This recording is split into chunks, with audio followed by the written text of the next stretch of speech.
الا فهمتي شنو وقع لبرج بيزا في ايطاليا، البنايات اللي غادي تبني ما غيوقعش ليهم نفس المشكل. وشنو هو هذا المشكل؟ هو لو تاسمون ديفيرونسيال ولا الهبوط التفاضلي. منين كنحطوا لي فونداسيون الاساسات فوق واحد الارض اللي فيها خصائص مختلفه، كاين مناطق غتهبط اكثر من مناطق اخرى. البنايه اذا ما كتحركش بنفس الوتيره ولا كبلوك واحد، ولكن عاد تلقاها كتميل من واحد الجهه وكيبانوا فيها شقوقات بحال هادو.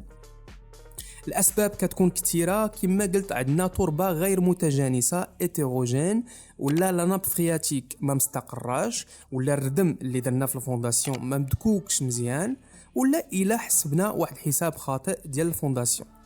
باش نحميو راسنا من هذا الشيء، اول حاجه خاصنا نديرو هي واحد ليتود جيوتكنيك، واحد الدراسه جيوتقنيه دقيقه باش تكشف لينا هاد الخصائص المختلفه ديال التربه اللي غادي نحطوا عليها الاساسات. ومن بعد هاد الدراسه هي اللي غادي تعطينا النوع المناسب ديال الاساسات بالنسبه لهاد الارض، واش سطحيه، عميقه، راديي، بيو الى غيره. حيت ممكن تصلح حيط مشقق واحد شويه، ولكن اصلاح الاساسات لي فونداسيون كيبقى من اصعب واغلى العمليات في البناء، وحتى برج بيزا ما قدرش يفلت من هذه الحقيقه.